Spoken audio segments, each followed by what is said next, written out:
Como sargento do Corpo de Bombeiros, já atendi centenas de ocorrências diferentes, mas nada se compara ao chamado que recebemos naquela terça-feira.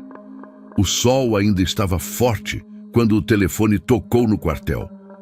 Do outro lado da linha, uma mulher em completo desespero mal conseguia explicar o que estava acontecendo.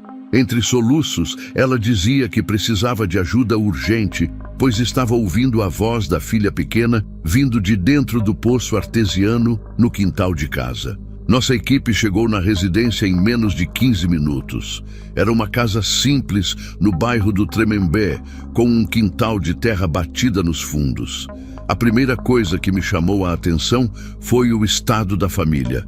A mãe estava sentada na calçada, abraçada com o marido, os dois completamente pálidos. Quando descemos da viatura, eles vieram correndo até nós. Foi aí que a situação ficou ainda mais estranha. O pai, tentando manter a calma, nos explicou que a filha deles, uma menina de 7 anos, estava na escola naquele momento, a mais de 5 quilômetros dali.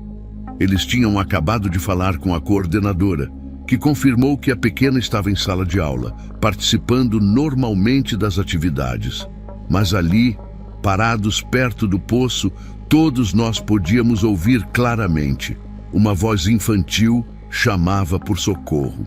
Confesso que meu primeiro instinto foi duvidar. Afinal, não seria a primeira vez que atendíamos um chamado onde o medo fazia as pessoas imaginarem coisas. Mas quando me aproximei daquele poço, senti um arrepio percorrer minha espinha. A voz era nítida demais, como se estivesse bem próxima da superfície.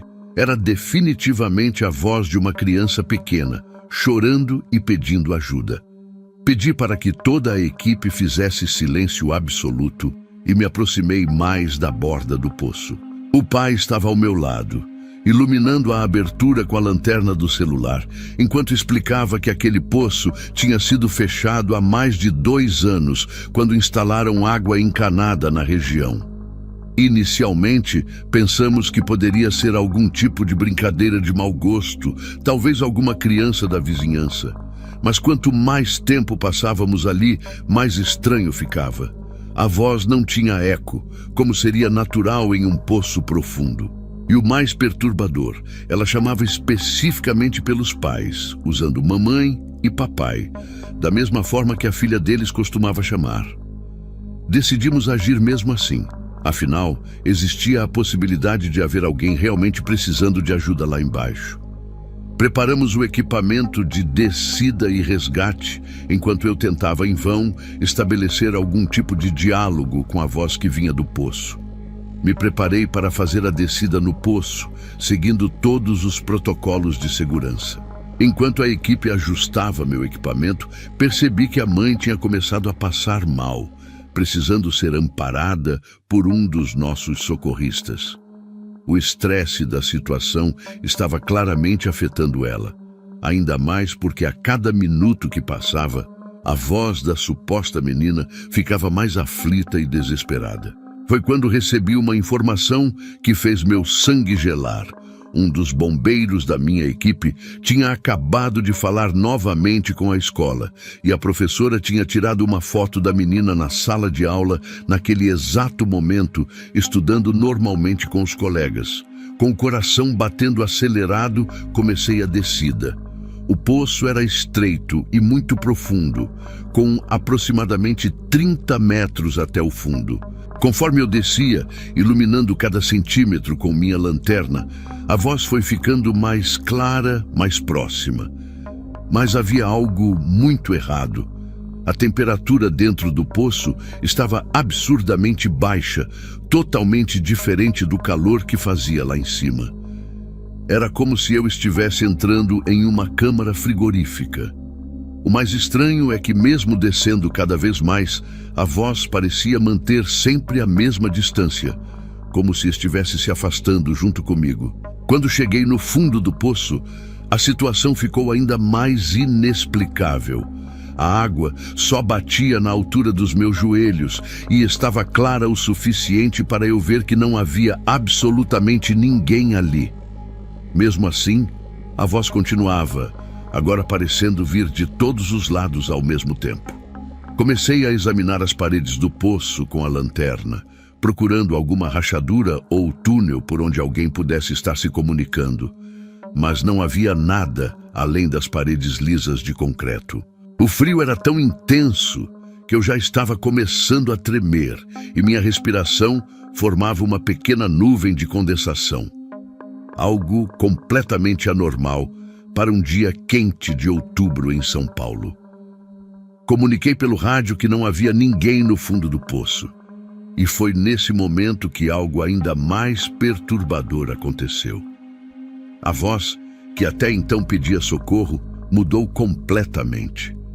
Começou a rir, uma risada infantil que fez todos os pelos do meu corpo se arrepiarem. Não era mais um choro desesperado, era uma risada alegre, como se tudo não passasse de uma brincadeira. Quando olhei para cima, vi que a luz que entrava pela abertura do poço tinha diminuído consideravelmente, como se algo estivesse fazendo sombra lá em cima, mesmo que fosse plena tarde. Sinalizei imediatamente para que me puxassem de volta. Enquanto subia, a risada foi ficando mais baixa, até virar apenas um sussurro, mas o frio continuava intenso. A aproximadamente 10 metros da superfície, minha lanterna começou a falhar, piscando irregularmente, até apagar completamente. Foi quando notei algo que me deixou completamente paralisado. Mesmo no escuro, consegui ver pequenas marcas de mãos infantis nas paredes do poço, como se tivessem sido feitas com lama, mas elas não estavam lá quando eu desci. O mais assustador é que eram marcas recentes, a lama ainda estava úmida. Quando finalmente saí do poço, encontrei a equipe em um silêncio sepulcral.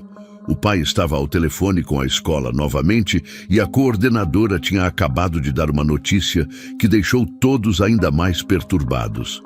Nos últimos 20 minutos, a filha deles tinha começado a agir de forma estranha na sala de aula. Segundo a professora, a menina estava muito quieta, olhando fixamente para o nada e sua pele estava gelada ao toque. Quando perguntaram se ela estava se sentindo bem, ela simplesmente sorriu, do mesmo jeito que ouvimos a risada no fundo do poço. A ocorrência terminou de uma forma que nunca vou esquecer. Depois que saí do poço, a temperatura no quintal começou a voltar ao normal gradualmente, como se aquele frio sobrenatural nunca tivesse existido. Os pais correram para a escola buscar a filha, e nossa equipe ficou no local fazendo a verificação final do poço e da área ao redor. Foi quando descobrimos algo que ninguém tinha notado antes. Ao redor da abertura do poço havia pequenas pegadas de criança marcadas na terra, todas apontando para dentro, como se alguém tivesse andado em círculos ao redor da borda.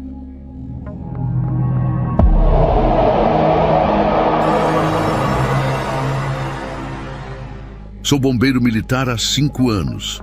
E mesmo sendo ainda um soldado, já vi muita coisa que me deixou sem explicação nas ocorrências.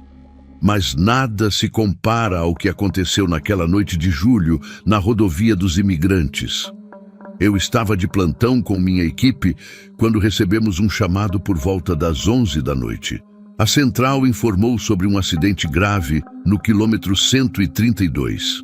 A chuva não dava trégua e mesmo com os faróis no máximo, era difícil enxergar um palmo na nossa frente. Confesso que desde o momento em que entramos na viatura, comecei a sentir um aperto no peito que não sabia explicar. Era como se algo estivesse errado, muito errado. Chegando no local do acidente, encontramos um Corsa prata totalmente destruído numa ribanceira. O carro tinha capotado várias vezes, deixando um rastro de destruição pela lateral da pista, até parar numa área bem complicada de acessar. A chuva continuava caindo forte e nossos equipamentos de iluminação mal conseguiam clarear toda a área. Me chamou a atenção o silêncio do lugar. Geralmente em acidentes, assim a gente encontra pessoas pedindo ajuda, ou pelo menos algum sinal dos ocupantes. Mas ali só se ouvia o barulho da chuva e do vento nas árvores. Depois de fazermos toda a checagem de segurança, conseguimos chegar até o carro. As portas estavam fechadas e quando finalmente abrimos uma delas, não havia ninguém dentro. No banco de trás, tinha uma cadeirinha de bebê perfeitamente instalada, mas também vazia. Estávamos vasculhando a área quando meu colega de equipe gritou que tinha encontrado alguém. Era uma mulher que caminhava desorientada pela beira da rodovia, toda encharcada e com alguns arranhões pelo corpo. Ela tremia muito e estava extremamente agitada, repetindo sem parar que precisava voltar para o carro. Tentamos acalmá-la para fazer os primeiros socorros, mas ela não parava de dizer que sua filha ainda estava presa no veículo. Aquilo me deixou em alerta. Afinal, tínhamos acabado de verificar o carro e ele estava completamente vazio. Mesmo assim, ela insistia tanto que decidimos voltar para fazer uma nova verificação. Enquanto caminhávamos de volta para o local do acidente, percebi que havia algo estranho no comportamento dela. A mulher andava de um jeito meio robotizado, como se conhecesse exatamente o caminho, mesmo estando escuro e chovendo muito. Durante o percurso, ela começou a contar que estava voltando para casa depois de buscar sua filha na escola, mas algo naquela história não batia. Já passava das 11 da noite. Que escola estaria funcionando àquela hora? Além disso, suas roupas pareciam antiquadas, como se fossem de alguns anos atrás.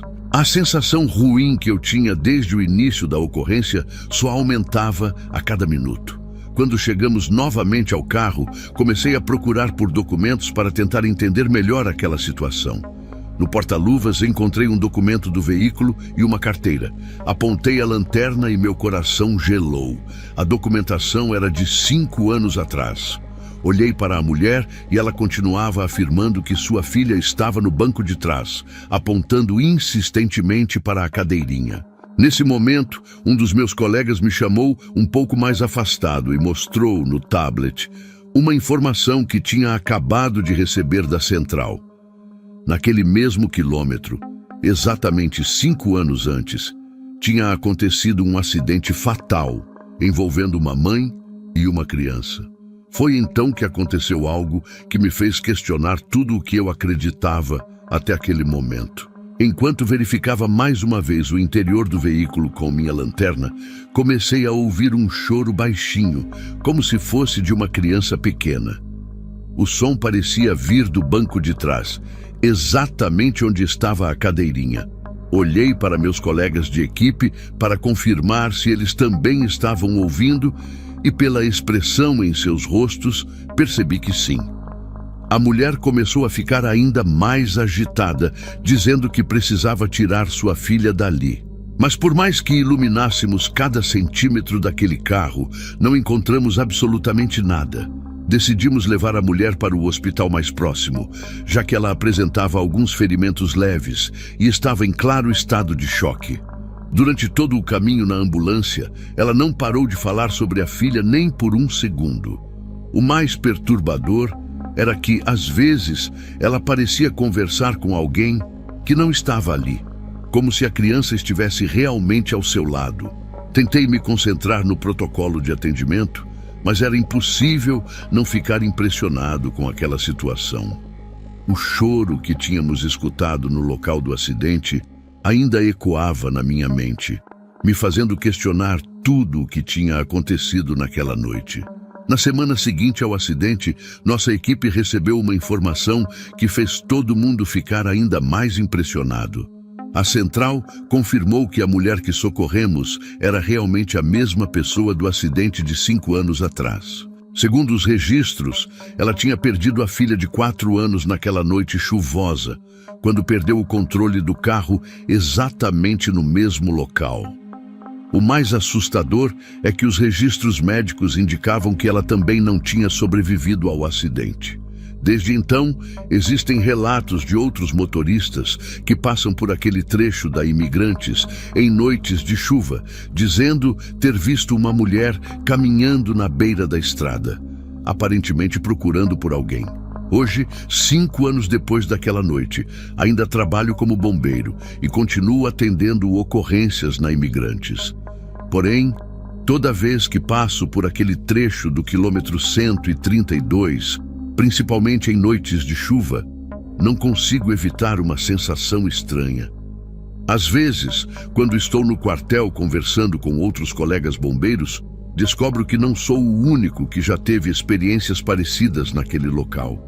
Outros socorristas também relatam ter atendido chamados semelhantes, sempre com as mesmas características.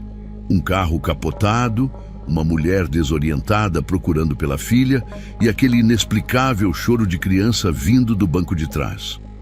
A gente aprende na profissão de bombeiro a sempre tentar encontrar explicações lógicas para tudo, a seguir protocolos e manter a cabeça no lugar. Mas confesso que aquela ocorrência mudou completamente minha forma de ver as coisas. Nunca consegui entender como aquela mulher estava lá, se os registros confirmavam sua morte 5 anos antes. E aquele choro de criança era tão real, tão presente, que não tinha como ser imaginação de toda a equipe ao mesmo tempo. Já participei de centenas de resgates desde então, mas nenhum deles se compara ao que vivemos naquela noite chuvosa na rodovia dos Imigrantes.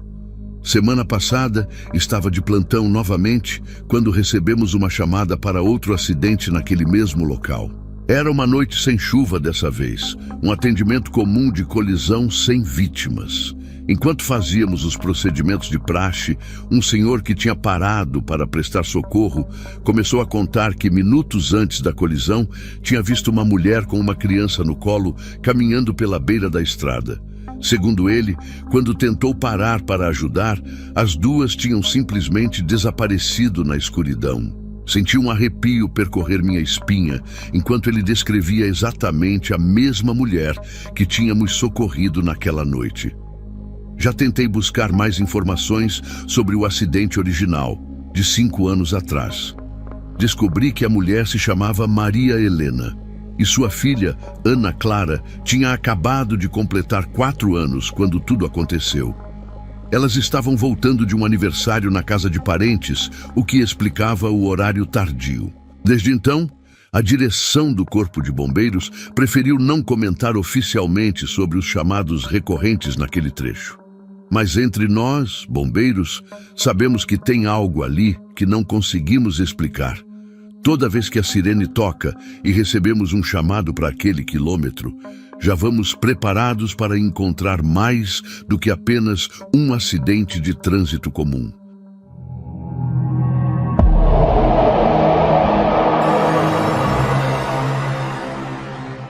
Tem coisas na vida da gente que mudam completamente nossa forma de ver o mundo. E para mim, isso aconteceu numa noite que parecia ser como todas as outras no quartel dos bombeiros. Já se passaram 3 meses, mas não consigo parar de pensar no que aconteceu. Todo dia, quando entro no meu turno, olho para aquela viatura e lembro de cada detalhe daquela ocorrência. Meus colegas perceberam como fiquei diferente depois daquele dia. Mais quieto, mais pensativo. Sempre que toca a sirene para um atendimento a idoso, meu coração dispara de um jeito diferente. Não é medo, é uma mistura de ansiedade com expectativa, como se cada chamado pudesse me levar de volta àquela noite. Antes eu era conhecido por ser o mais brincalhão da equipe, hoje sou o que mais fica observando o tempo passar pela janela do quartel, principalmente nas noites de plantão. Era uma terça-feira do mês passado, uma noite especialmente silenciosa no quartel. O tipo de silêncio que parece carregar alguma coisa no ar, sabe? A temperatura estava mais baixa que o normal para uma noite de março, e uma garoa fina caía lá fora. Quando o chamado chegou, por volta das 23 horas, era para atender um senhor idoso que estava passando mal em casa. O endereço era num bairro antigo da cidade, desses com casarões que parecem guardar histórias de outras épocas. Durante todo o caminho, algo me incomodava. O rádio da viatura começou a apresentar uma interferência diferente, um chiado que não era normal. E conforme nos aproximávamos do endereço, a garoa foi ficando mais densa, como se estivesse nos acompanhando. Naquela hora, eu ainda não sabia, mas aquela seria a ocorrência que mudaria minha vida para sempre. Entramos na casa chamando bombeiros, como sempre fazemos, mas não houve resposta. A sala estava iluminada apenas por um abajur antigo, daqueles com cúpula de tecido amarelado pelo tempo. Foi quando vi o senhor sentado em sua poltrona de couro marrom. Ele tinha um semblante tão tranquilo, tão em paz, que por um momento pensei que estivesse dormindo. Mas então ele abriu os olhos e nos deu um sorriso caloroso, como se fôssemos visitas esperadas há muito tempo.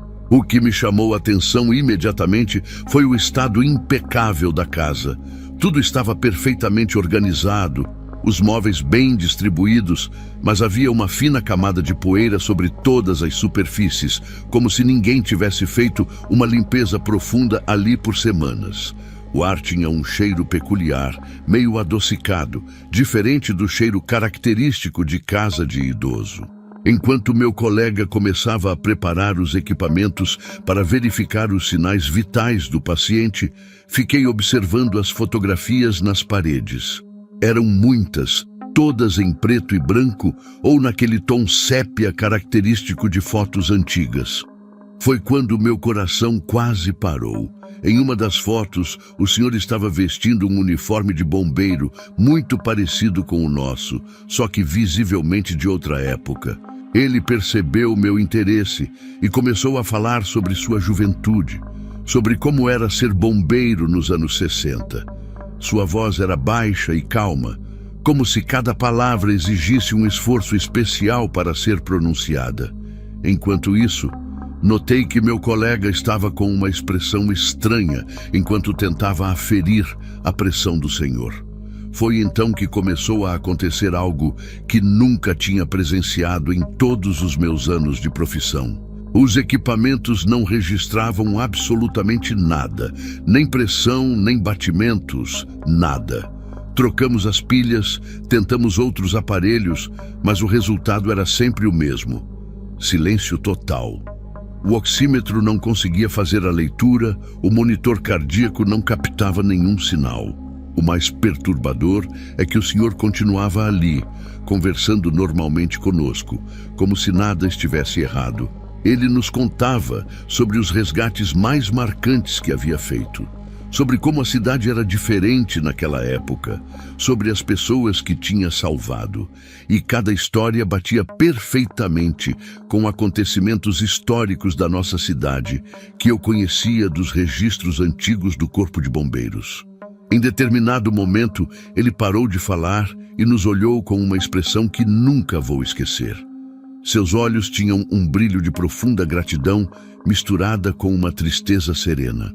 Foi quando ele disse com aquela voz calma: "Eu só queria que alguém estivesse comigo no final." Senti um arrepio gelado percorrer minha espinha. E por um momento, o ar ficou ainda mais pesado. Meu colega e eu nos entreolhamos paralisados. Tentei dizer alguma coisa, fazer alguma coisa, mas era como se o tempo tivesse parado naquela sala. O abajur piscou algumas vezes, e quando voltei a olhar para a poltrona, ela estava vazia. Não havia mais ninguém ali. Imediatamente entramos em modo de busca, vasculhando cada cômodo da casa, cada canto, chamando sem parar. Mas era como se o senhor nunca tivesse estado ali. A casa estava exatamente como antes, impecavelmente arrumada, com aquela fina camada de poeira em tudo. As fotos continuavam nas paredes, incluindo aquela do uniforme antigo de bombeiro. Meu colega, que sempre foi o mais cético da equipe, estava pálido e quieto. Pegamos nossa prancheta para registrar a ocorrência e foi quando notamos outro detalhe que fez meu estômago afundar. O endereço que recebemos para o chamado não existia oficialmente. O número da casa não constava em nenhum registro oficial da rua. Era como se estivéssemos em um lugar que não deveria estar ali. Decidimos investigar mais sobre o caso nos dias seguintes. Fomos até o arquivo histórico do Corpo de Bombeiros e descobrimos algo que me tirou o sono por várias noites. Havia realmente um bombeiro com a exata descrição do senhor que atendemos. Ele tinha servido na corporação entre os anos de 1960 e 1982. E era conhecido por sempre fazer questão de ficar com as vítimas até o final dos resgates, principalmente quando eram idosos solitários. O mais impressionante é que ele havia falecido exatamente naquele mesmo dia, só que 30 anos atrás, durante um plantão noturno, sozinho no quartel, por causa de um ataque cardíaco fulminante. Quando vi a foto dele no arquivo, quase caí para trás. Era exatamente o mesmo senhor que tínhamos atendido naquela noite. Já tentei voltar várias vezes àquela rua, mas nunca mais encontrei a casa. É como se ela tivesse simplesmente desaparecido, ou talvez nunca tenha existido realmente. Alguns colegas mais antigos da corporação, quando ouviriam minha história, contaram que também já tiveram experiências estranhas em atendimentos, principalmente durante plantões noturnos, mas nada parecido com o que vivemos naquela noite. O mais curioso é que desde então, toda vez que atendo uma ocorrência com idosos, sinto uma presença diferente por perto, como se alguém estivesse me observando e me guiando para fazer o melhor atendimento possível. É uma sensação reconfortante, sabe? Como se aquele senhor ainda estivesse, de alguma forma, continuando seu trabalho através de nós. Nunca mais fui o mesmo depois daquela noite. A forma como vejo minha profissão mudou completamente. Cada atendimento, cada pessoa que ajudo, ganhou um significado mais profundo. Principalmente quando são idosos que moram sozinhos, faço questão de ficar um pouco mais de tempo, ouvir suas histórias, dar aquela atenção especial. Não por medo ou obrigação, mas porque entendi que às vezes o que as pessoas mais precisam é simplesmente de alguém presente, alguém que se importe. Aquele senhor, mesmo depois de partido, conseguiu me ensinar uma das lições mais importantes da minha vida como bombeiro, que nosso trabalho vai muito além de salvar vidas. Às vezes, é sobre trazer conforto e dignidade nos momentos mais solitários de alguém. Hoje em dia, ainda trabalho no mesmo quartel, e aquela ocorrência virou uma espécie de história que muitos conhecem, mas poucos acreditam. Alguns colegas novos acham que é apenas uma lenda urbana que inventamos para assustar os recrutas. Outros preferem nem tocar no assunto. Mas eu e meu parceiro daquela noite sabemos exatamente o que vivemos. De vez em quando estamos de plantão e a noite está especialmente silenciosa, como estava naquele dia, conversamos sobre o que aconteceu. Tentamos encontrar explicações lógicas, mas sempre chegamos à mesma conclusão. Existem coisas nessa vida que simplesmente não dá para explicar, apenas aceitar e aprender com elas. E sabe o que é mais interessante? Desde aquela noite, nosso quartel tem um cuidado ainda mais especial com os atendimentos a idosos. É como se aquele antigo bombeiro tivesse deixado um legado silencioso para nossa corporação. Os protocolos são os mesmos, claro, mas existe uma sensibilidade maior, uma atenção especial que se espalhou entre todas as equipes. Às vezes, quando estou voltando de um atendimento particularly difícil, principalmente se foi com algum idoso, sinto aquele mesmo cheiro adocicado que senti naquela casa. É sutil, apenas um sopro no ar, mas o suficiente para me fazer lembrar que nosso trabalho é muito mais do que apenas seguir protocolos e salvar vidas. É sobre estar presente, sobre ser humano. Existem dias em que durante meu plantão noturno eu fico olhando para aquela foto antiga que encontramos no arquivo dos bombeiros. Fiz uma cópia e guardei na minha gaveta pessoal no quartel. Não sei explicar exatamente por quê, mas olhar para aquela imagem me traz uma sensação de propósito, como se fosse um lembrete constante do motivo pelo qual escolhi essa profissão. É engraçado pensar que precisei de um encontro inexplicável como aquele para entender melhor o verdadeiro significado de ser bombeiro. Às vezes, me pego pensando se outros colegas de profissão, em outros lugares do país, já passaram por experiências parecidas. Se existem outros quartéis com histórias semelhantes que ninguém tem coragem de contar. Já se passaram 3 meses desde aquela noite e confesso que ainda tenho dificuldade para dormir quando estou de plantão. Não é medo, é mais uma expectativa constante, como se cada chamado pudesse me levar de volta àquela casa misteriosa, àquela poltrona vazia. E mesmo que isso nunca mais aconteça, mesmo que tenha sido apenas um evento único e inexplicável na minha vida, sei que aquela experiência me transformou não só como profissional, mas como ser humano. Agora entendo que cada chamado, cada atendimento, pode ser a última memória que alguém vai ter nessa vida. E se eu puder fazer essa memória ser de carinho e companhia, como aquele Senhor nos ensinou, então terei cumprido minha missão.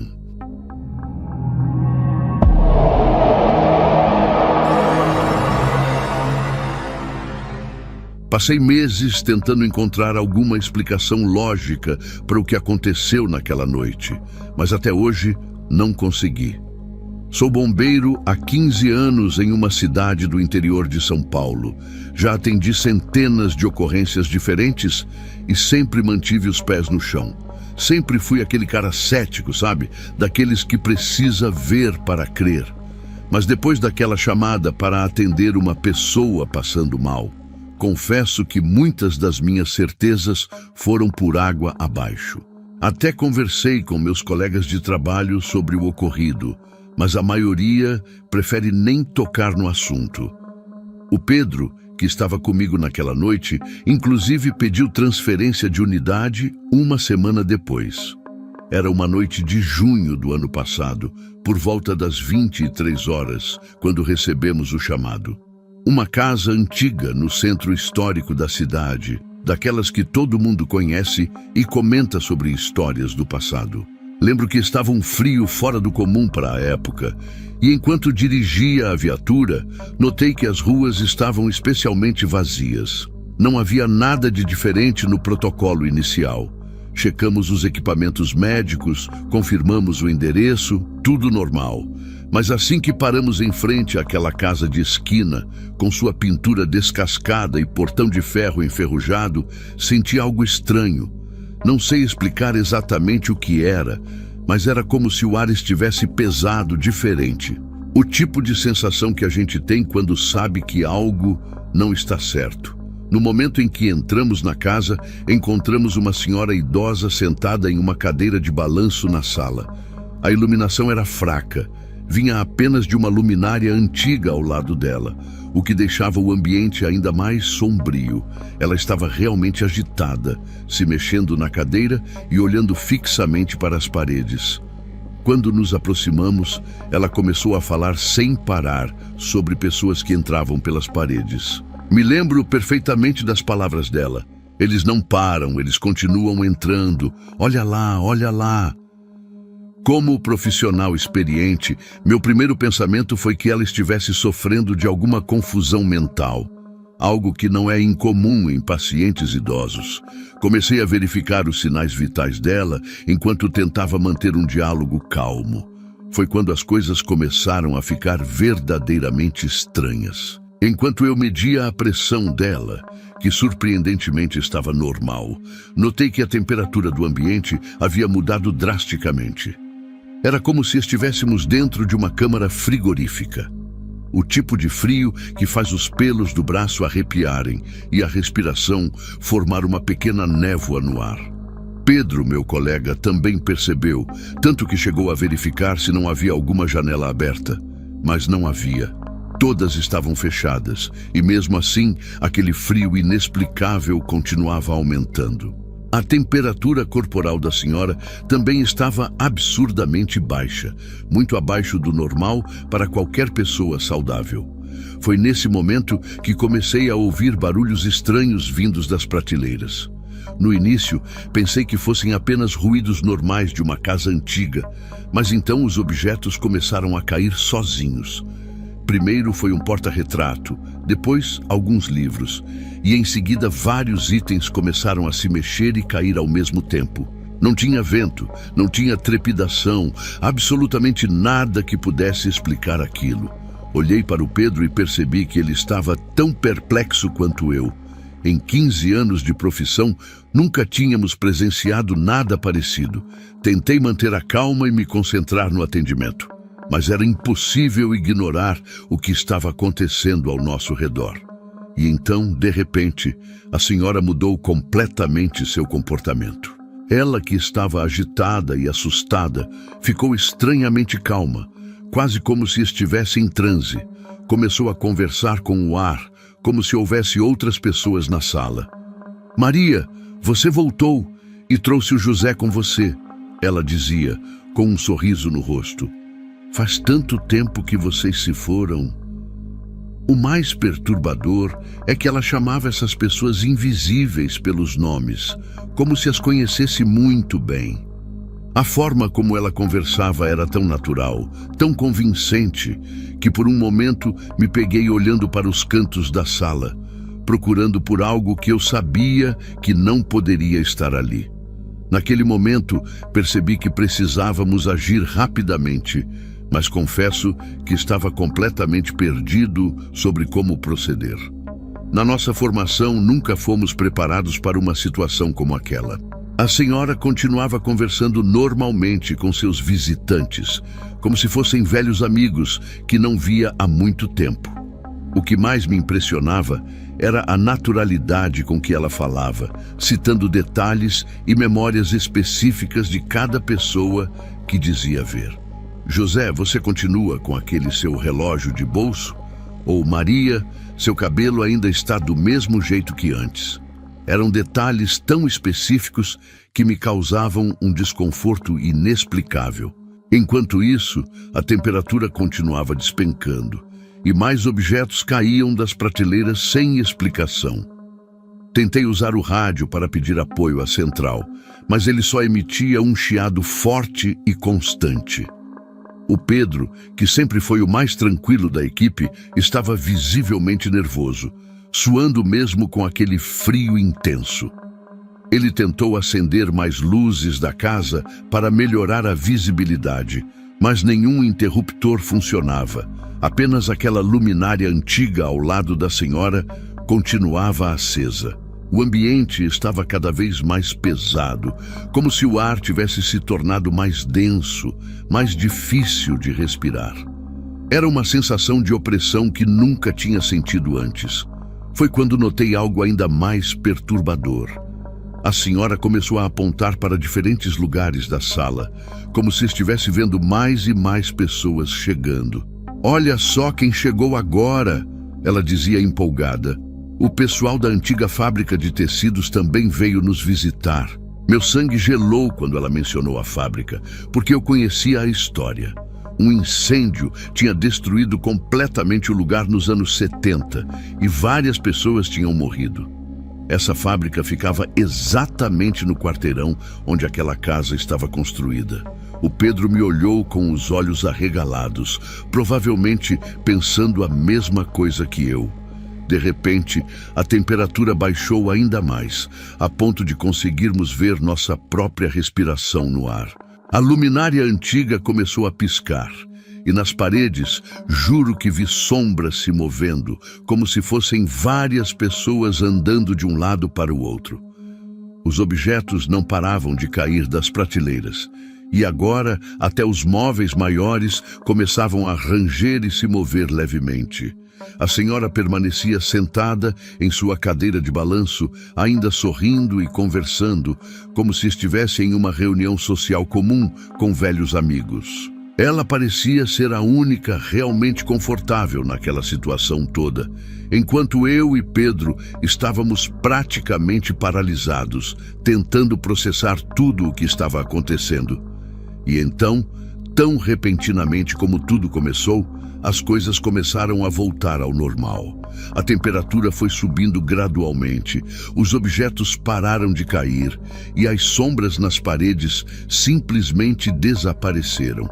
A senhora parou de conversar e olhou para nós dois com uma expressão serena, como se nada tivesse acontecido. Eles já foram embora, ela disse calmamente. Sempre é assim, eles vêm me visitar e depois vão. Eu e Pedro nos entreolhamos, sem saber como reagir. Todo aquele evento tinha durado cerca de 20 minutos, mas pareceu uma eternidade. A luminária antiga parou de piscar e voltou ao seu brilho normal, e os interruptores da casa voltaram a funcionar. Depois daquela noite, nunca mais voltei àquela casa. A senhora recusou ser levada ao hospital, dizendo que estava tudo bem e que já estava acostumada com essas visitas. Descobri depois que ela faleceu naturalmente alguns meses depois do ocorrido. Até hoje, não consigo explicar racionalmente o que aconteceu naquela noite. Já tentei buscar explicações lógicas, problemas elétricos, alucinação coletiva, qualquer coisa que fizesse sentido. Mas o fato é que eu e Pedro vivenciamos algo que vai além da nossa compreensão. Como disse no início, nunca pensei que compartilharia essa história, mas sinto que preciso contar, mesmo que muitos não acreditem. Afinal, se não fosse eu mesmo que tivesse vivido isso, também teria dificuldade em acreditar.